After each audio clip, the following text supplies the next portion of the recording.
காலை வணக்கம். என்ன கேட்டிங்கன்னா, ஒரு நபர் 7 வருடமாக காணாமல் போயிட்டாருன்னா, அந்த நபர் இறந்து போனதாக கருத வேண்டும் என்று இந்திய சாட்சிய சட்டம் 107லையும் 108லையும் சொல்லியிருக்கு. இதை அடிப்படையாக வைத்து நிறைய வழக்குகள் நான் கூட போட்டு வாங்கியிருக்கேன்.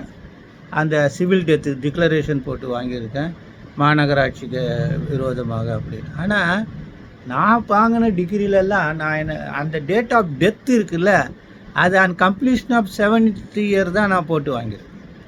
ஆனால் இந்த மத்திய பிரதேச தீர்ப்பில் ஒரு விசேஷமான தீர்ப்பு கொடுத்துருக்காங்க.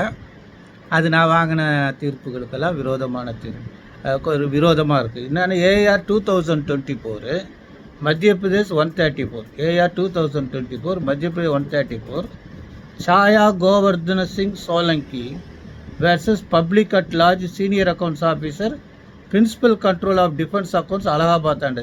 இதில் ஒரு மிலிட்ரிக்கார் 2010 காணாமல் போயிடுறாரு.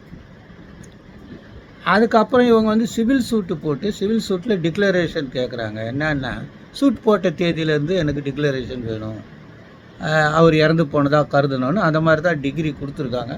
ஆனால் இந்த செகண்ட் அப்பீலில் இந்த மத்திய பிரதேஷ் ஹைகோர்ட் ஏஆர் 2020 மத்திய பிரதேஷ் 134 என்ன சொல்கிறாங்கன்னா, என்றைக்கு காணாமல் போனாரோ அன்றைக்கி தான் அவர் இறந்து போனதாக கருதணும்னு இதில் தீர்ப்பு கொடுத்துருக்காங்க.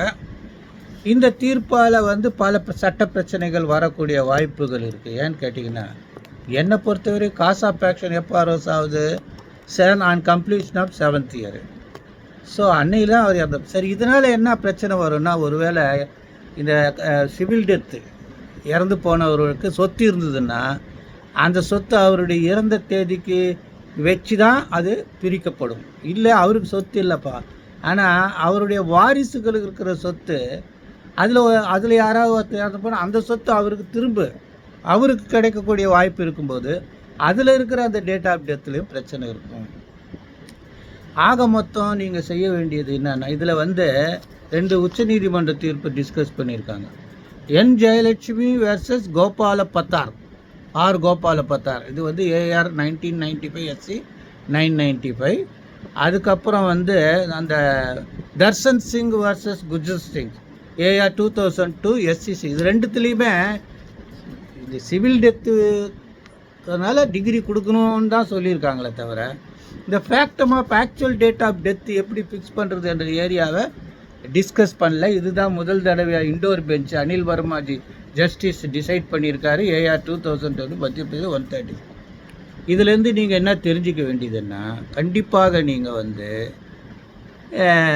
இந்த வழக்கை மடித்து வச்சுக்கோங்க. இது மீண்டும் உச்சநீதிமன்றம் போய் ஆர்டிகல் 142ல் இதில் மிலிட்ரிக்காரன்றதுனால அவர் காணாமல் போன தேதி அவங்களுக்கு பக்காவாக தெரியுது. இல்லை, நம்ம திடீர்னு குழந்தைங்க காணாமல் போயிடுது, பெண் குழந்தைகள் வயதானவர்கள் காணாமல் போயிடுறாங்க, அவங்களுக்கு சிவில் டெத்து போடுறோம். ஆக மொத்தம் இது கம்பல்சரியாக செய்ய வேண்டிய ஒரு விஷயம். இதை போட்டு வாங்கி வச்சுக்கோங்க. நல்லது. காலை வணக்கம். நன்றி.